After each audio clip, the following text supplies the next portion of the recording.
Good morning, students.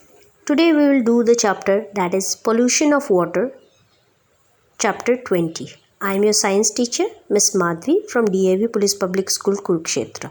So let's start the chapter that is Pollution of Water.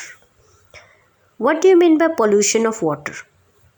Pollution is any undesirable things that is dumped in the water. That is called pollution of water. See here, try to recall the various chapter which you have which we need from which we need water. In class 7th we learned the water is a precious resource. We also learned about the scarcity of the water and its causes.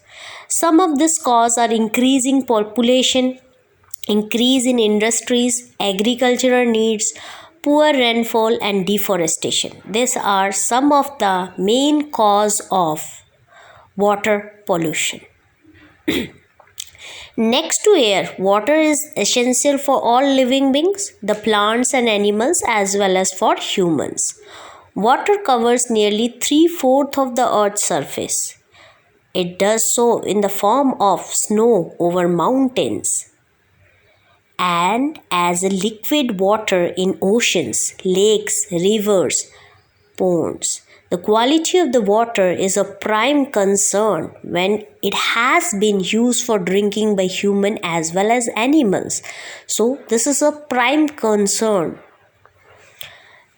That is water pollution.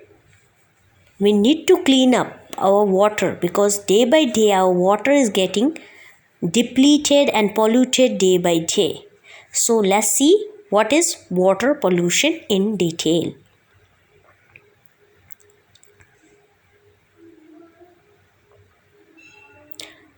Next, water has the property to dissolve a large number of substances. The property of water often becomes a major cause of pollution.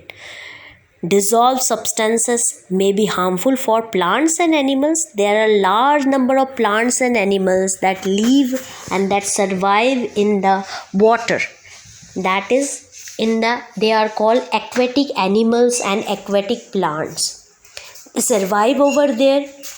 So the water became a universal solvent. They used to dissolve all the things.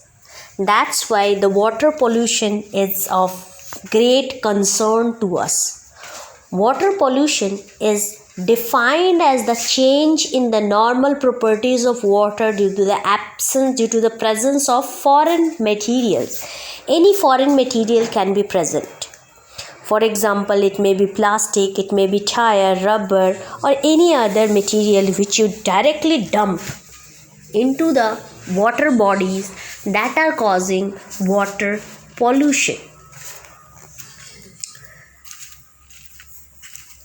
Next, the substances, that is the foreign material that pollute water, are called water pollutants. You should know what are water pollutants. The things that we directly dump in the water, they are called water pollutants. The presence of the pollutant in water can be recognized through one or more of the following changes in the normal properties of water.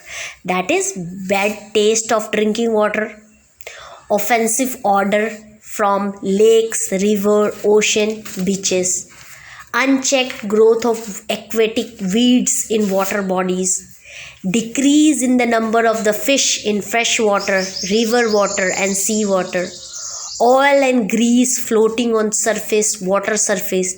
These are some of the consequences of water pollution. These are causing our water bodies to get depleted, to get polluted day by day, and they are harming the aquatic environment, aquatic life of the plants and the animals. So water pollution is a great concern and requires we need to treat this water pollution. We need to check this water pollution, otherwise the life of the aquatic animals will be in danger.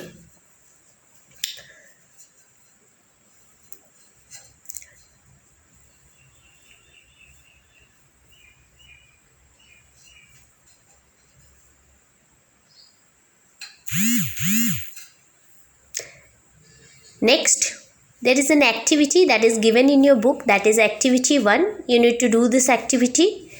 You have to collect different types of water from the different nearby area. For example, you have to collect from a tap water, you can collect from well water, through the water that is coming at your home, that can be collected, and you can check that the smell, the acidity, color of that water. You can check well water. You can check the pH, smell, odor of lake water.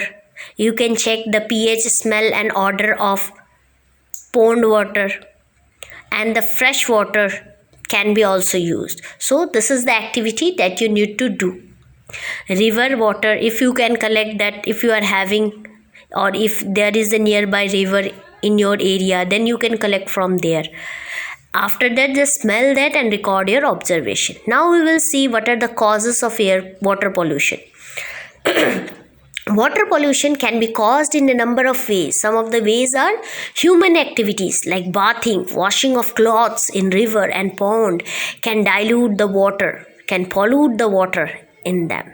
Obviously, generally the human, they used to dump all the thing they are using, they are washing their cloth, they are washing their utensil, they are bathing over there in the rivers, in the pond, and they are depleting and they are harming the water bodies. Industrial waste are directly dumped into the water bodies, so this can cause waterborne diseases, the diseases that are spread through the transmission of the water.